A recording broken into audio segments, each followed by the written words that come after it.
Hello, ladies and gentlemen. I'm back with a brand new video, and today we're going to be taking a look at the WWE Series 125 Rock figure. Now, this figure is from Rock's 1998, early to mid 1998 run. So he was starting at this stage of his career, as we can see by the people's eyebrow and the fancy clothes. He was out of the kind of goody two shoes babyface era, and he was starting his he was on his run at this time in 1998 with the Nation and Domination, and was really coming into his own as one of the top stars in the company. If you go back to 1998, at the beginning of 98, Rock was definitely on the incline as far as his stardom. The prior year, 97, he joined the Nation and Domination in the fall of that year, and as a lot of great wrestlers, he really started to display his personality and just the overall charisma that would eventually catapult him into the upper echelon of the company and the upper echelon of wrestling history. But he started to display that, he started to display those tendencies in late 97. So in early 98, you could tell Rock was definitely on the way up. He started to engage in some, frequent battles with Steve Austin. In fact, in the 1998 Royal Rumble, he was the last man. He and Austin were the last two men, and Austin eliminated him to win, at the time, his second Royal Rumble. And then for the rest of 98, Rock feuded. His big takeaway from 98 was his feud with Triple H, and really it was the DX Nation and Domination feud that really took really stretched throughout the summer of 98. And along with the Austin Undertaker program, the Rock, the Nation against D-Generation X was the next biggest long-term program in the company that year. They had just a lot of different combinations of matches and things which culminated, and actually had I believe they had a 30-minute, I want to say it was a 30-minute, was it the Iron Man match or they had a match at the Fully Loaded 98 pay-per-view that year. Can't recall the exact stipulation, but then they had their legendary ladder match for the IC belt at SummerSlam 98, and that match was really the Rock's coming out party. And as we got into the fall of that year, it was clear to everyone that Rock was the next big thing in the business. So this figure is from that era, and we see we're going to take it out the box, and this should be a fairly simple unboxing.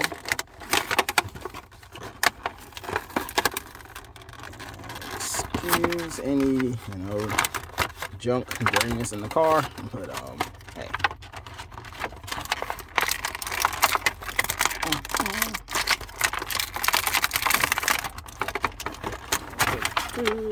All right, so we're just going to, and we're gonna move it over here, a little better aesthetics. Or maybe we'll keep it over here.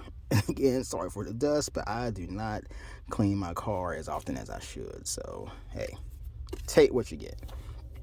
But again, this figure, very good figure in the hands. I like the way it feels.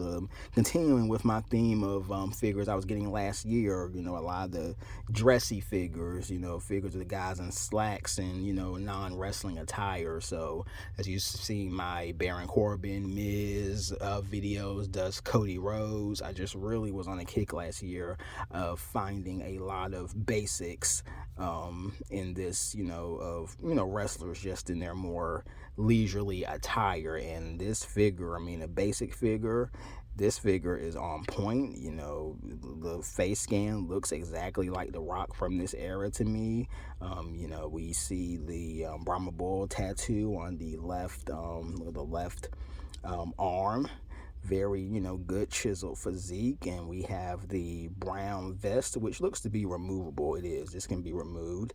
And slacks. And I just like the removable attire because, and the basics have really started just picking up the quality last year, particularly with the Legado del Fantasma basics.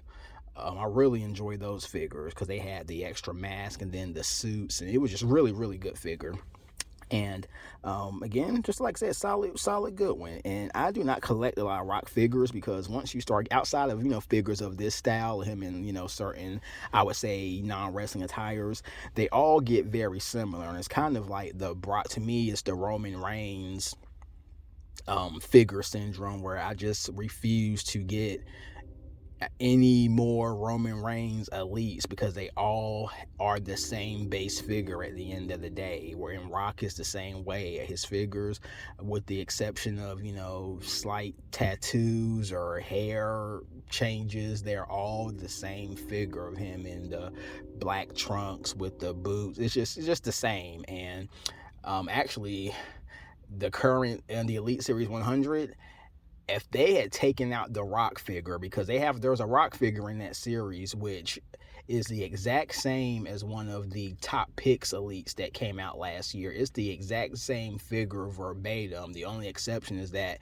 the Series 100 has a blue and black jersey, whereas the series the top picks has a red and black jersey. But aside from that, it's the exact same base figure. And if it wasn't for that Rock figure, if they had swapped that with any other wrestler, I think Series 100 would be probably in the running for one of the best elite. Well, yes, it's one of the best series, but it would be towards the top of the list of the best elite series, because you have Steve Austin, a stunning Steve Austin figure, an awesome WCW Rey Mysterio era figure. You have an awesome Becky Lynch figure, an awesome Andre the Giant figure, and then you have the Rock. And I think the John Cena figure, they could have deal without that too. So I can't put the blame on Rock entirely, because that Cena figure, they could have done a different design of that. So, but again, nice figure.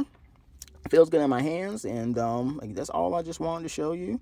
I'm at work right now. I'm on my lunch break, so it is very hot in this car, and the windows are rolled up, so I'm about to end this video right now. But thank you for watching. Hope you like, comment, subscribe. And again, just thank you for checking out this channel, and I will talk to you again after a while.